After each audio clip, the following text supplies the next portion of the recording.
Hello, it's Dawn Michelle from Boho Tarot, and today I wanted to do my VR to Anna at Astral Tarot and her hashtag cliche tarot reader.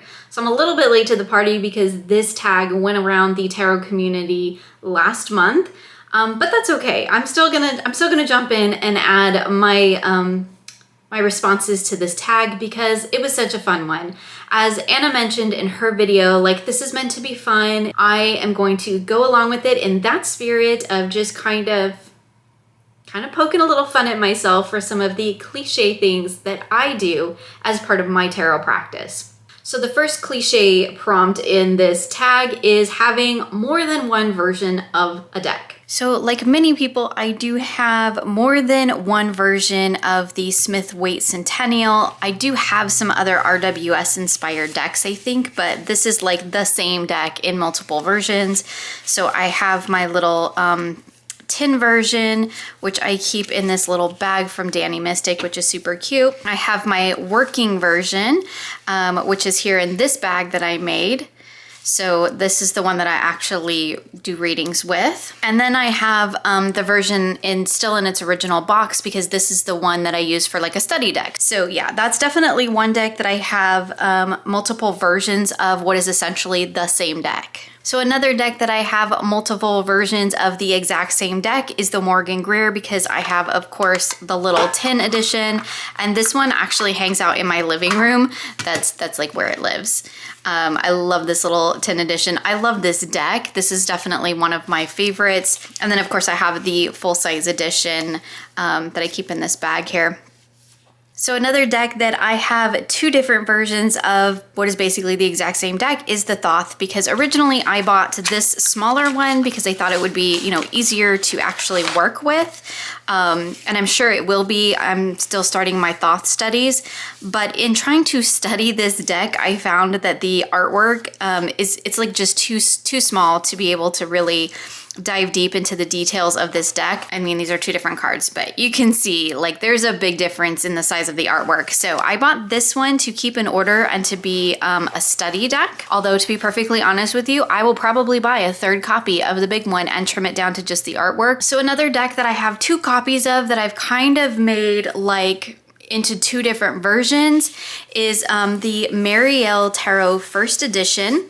So this is my original first edition, and I trimmed it down completely to the artwork. I also edged it and I rebacked it in black like faux leather contact paper. So I have a trimmed edition, but then kind of once I got my footing with this deck, I kind of wanted a copy with just the full borders and everything with the titles on it. That was about the time that the second edition came out. I got the second edition and I ended up rehoming it because I, for one, wasn't super thrilled with the cardstock, but two, the biggest thing was that they changed some of the cards. And I'm gonna be like a million other people. Like the Hierophant, for one, was one of the cards that was changed. And I did a lot of work to come to terms with this Hierophant. And now I really appreciate it. I mean, is it my absolute favorite card in the deck? No, but I do really, really appreciate it. And I kind of feel like taking it out of the deck is kind of like, I don't know, a disservice to the deck, so to speak. You know, like everybody else, I'm gonna say I really wish they would have just left the original artwork in the second edition and just added those new cards so that you could pick the one that you wanted. That would have been, I think, really smart of Schiffer to do. And it's the exact same deck though, right? It's the same deck. I've just got two different versions of it that I've kind of made, where I have like the original version and then I have my modified version. So another deck that I have two different editions of is the Dark Goddess Tarot. So I have my original indie edition, and this is my preferred edition that I use when I work with this deck. It is very well used, very well worn and loved. When the mass market edition came out, I did purchase that. And I'm gonna be perfectly honest, the only reason I purchased that was to get my hands on a copy of that big, beautiful guidebook. So I use the guidebook with my first edition cards. That's how I work with it, which I have modified. So I've taken it down completely to the artwork.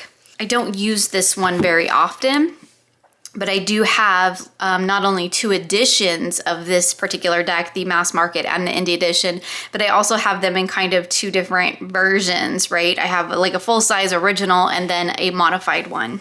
So number 2 is backup decks. So this one's kind of a crossover between 1 and 2 because this is an instance where I have not only multiple versions of one deck, but one of them is actually a backup copy. So this kind of bridges that question 1 and 2, more versions of a deck and then having a backup deck.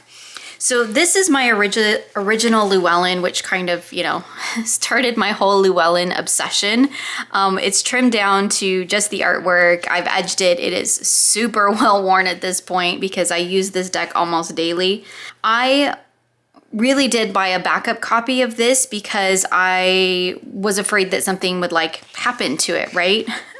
As we do with our favorite decks, right? It is a mass market deck. It's probably not going to go out of print, especially because it kind of bears the publisher's name. But let's just be honest. I was like, if I ever lost my Llewellyn, I would be super, super sad.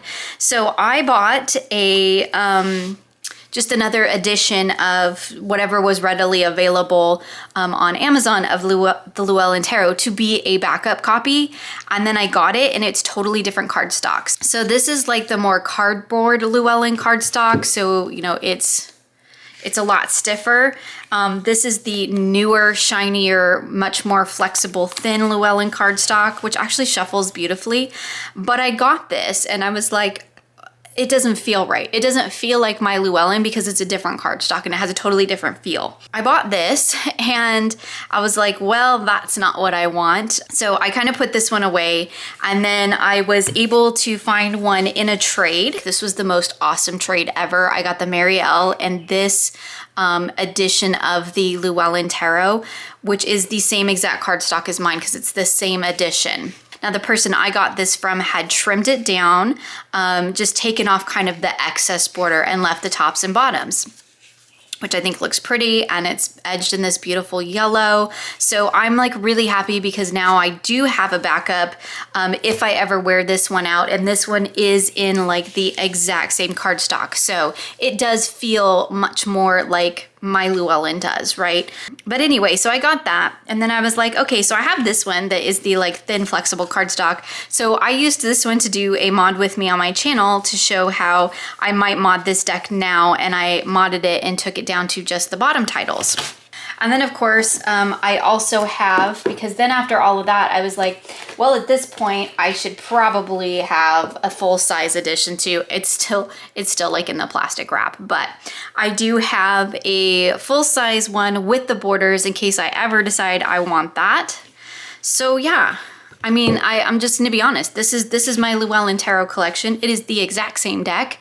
However, each of them have a bit of a different feel to them, right? A little bit of a different vibe to them, because this one is my original and it has a certain kind of cardstock and it feels a certain kind of way in my hand. This is a similar cardstock, and if something were to happen to this, I'd be okay with this one, right? These two are totally different cardstock and than these two are. So this is the newer, thinner, flexible, glossier cardstock. Now I have those, but I also have it in multiple configurations. So I have completely borderless, I have titles on top and bottom, I have titles just on bottom, and then I have the full bordered edition. Yes, I am totally ridiculous, but I love my Llewellyn. So I totally am a cliche because I have not only multiple copies of this deck, but this one is my backup. So the next prompt is tarot tattoo.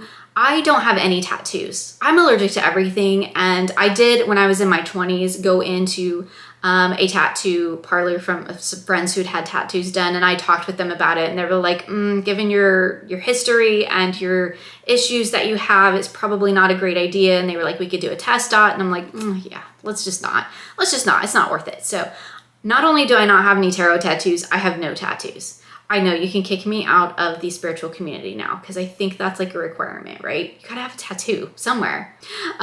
So prompt number 4 is drink tea.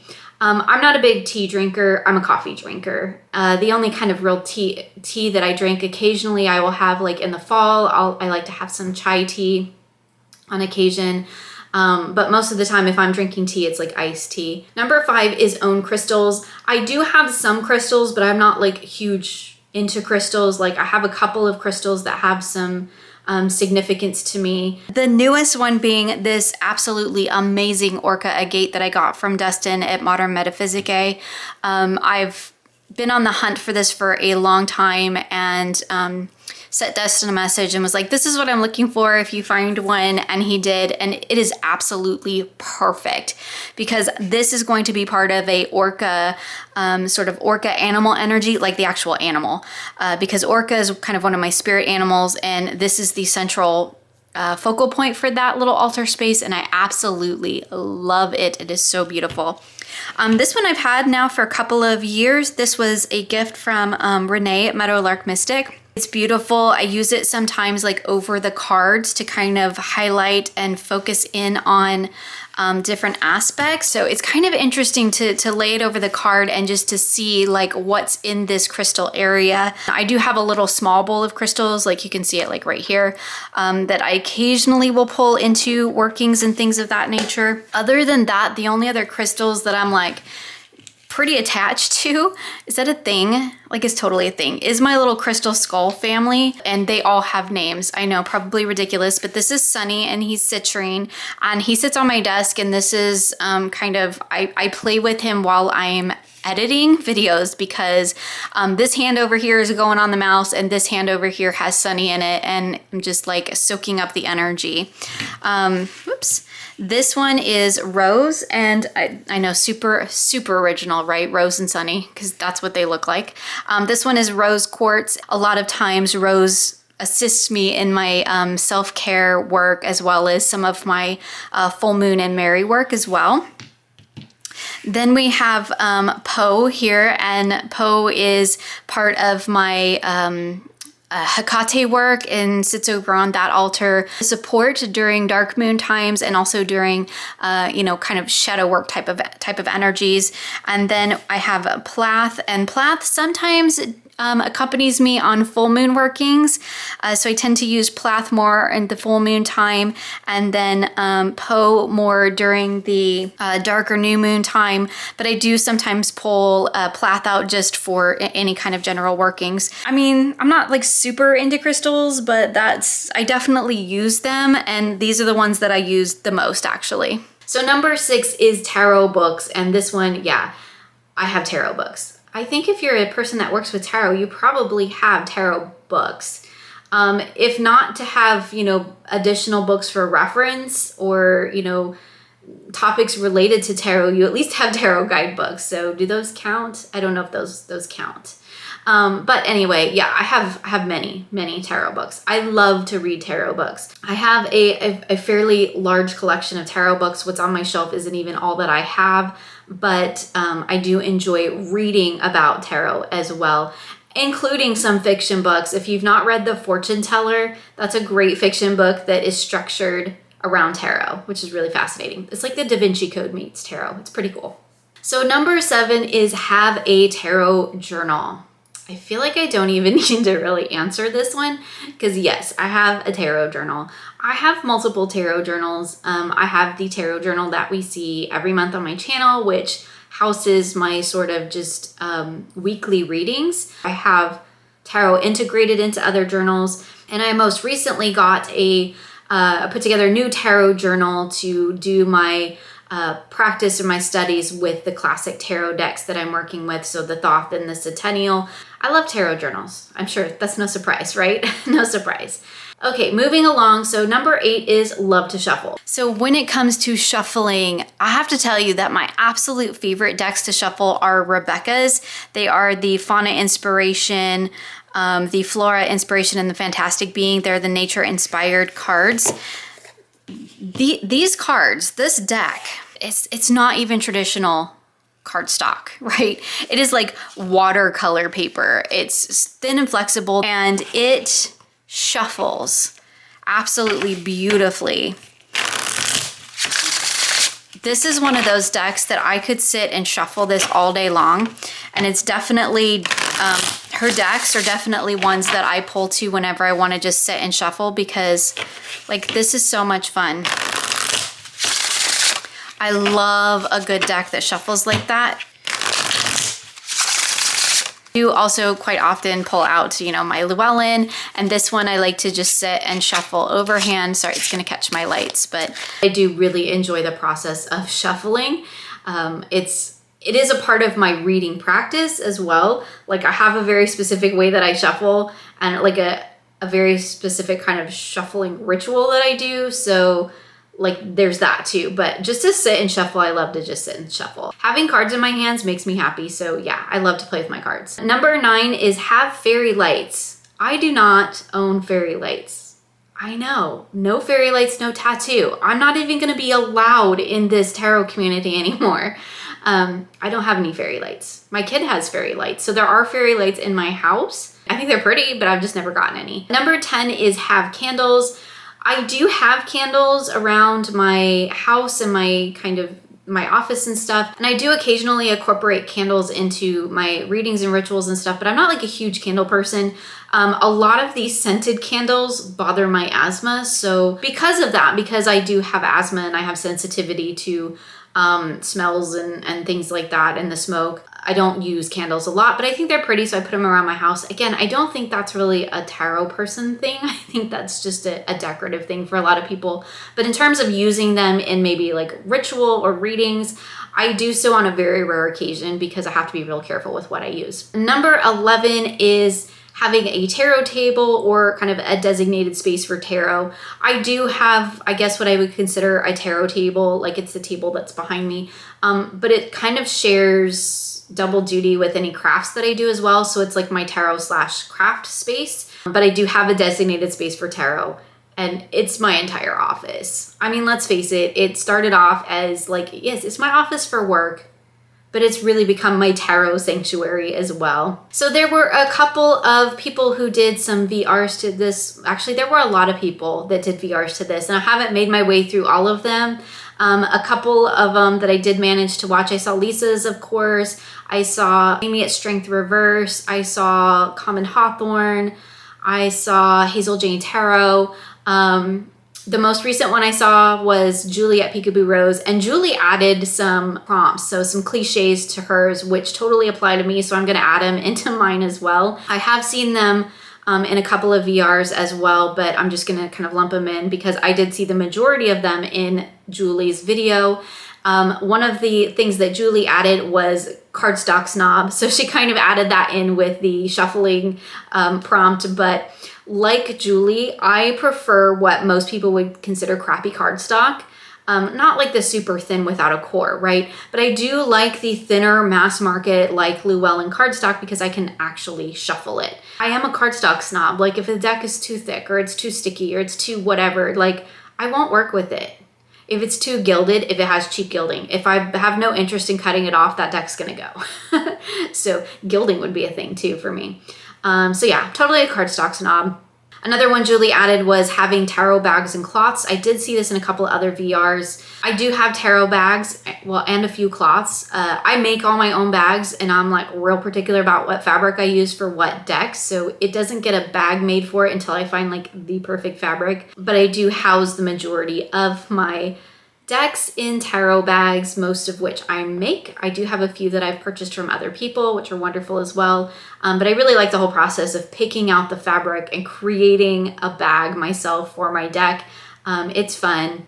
I enjoy it. I do have some tarot cloths, most of which I have bought from various shops, and most of the tarot cloths that I have, like they have kind of things on them. Like I have an astrology one, I have some seasonal ones. So when I use a cloth, it's really just for kind of special occasion or, you know, ritual or sacred space making. Another one that Julie added that totally made me giggle is owning tools for tarot modification. Yeah, I might have a few of those running around here. If you watch my channel for any amount of time, you know, I do deck mods like quite often. If I can find a way to mod a deck, I'm totally gonna mod a deck because that's how I make a deck really, really personal for me. Like it feels like my own once I've modded it. But I do have all the traditional tools. You know, I have the trimmer and I have the corner rounder. I also have an entire bin of markers dedicated just to deck edging. because I don't like to use my journaling markers on my decks because it pretty much ruins them. I do have a whole nother bin for stamps for deck modding, so I do have quite the collection of deck mod tools, but I do enjoy deck modification, so it would make sense, I guess, that I would have all the fun tools. Another one that Julie added was the Purgatory box, and I do have a Purgatory box, and this is where I stick the decks that I think I'm probably going to rehome, and I kind of stick them in there for a while to see if I miss them, to see if I'm like feeling called to pull them back out again, or if they're just like hanging out in there and I don't miss them at all, then that tells me, yep, it's time for them to move on. So yes, I totally have a Purgatory box. I'm going to add one cliche myself to this, which I've kind of already probably mentioned throughout this video, but the cliche that I'm gonna add is having tarot decks around the house. Now, I saw some others who had mentioned like having tarot decks like in your purse or having like a tarot bag, like a travel bag. Because I don't read outside of the house, I don't really have those things. What I do have is tarot decks in just about every room of my home.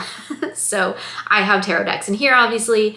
I have tarot decks in my living room. There's tarot decks in my bedroom. My kid has tarot decks. So yeah, there are tarot decks all throughout our house.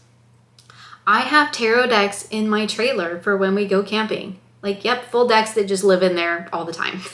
So that's all the cliche things that I do in my tarot practice. This tag has been so much fun. I have really enjoyed watching all the VRs. I definitely want to thank Anna from Astral Lady Tarot for creating this tag for us. It's been so fun to see everybody's responses and to see how many things we all have in common. And of course, to see where we all differ. Like, I feel like I'm the only one I saw that said they didn't have any tarot tattoos. I could be wrong. I haven't watched them all because there's like a lot of them, which is awesome. Anyway, go check them all out. Great fun tarot tag. Thank you so much to Anna for creating this tag for us. And thank you so much for joining me today. I look forward to seeing you again soon for more creative tarot for an inspired life.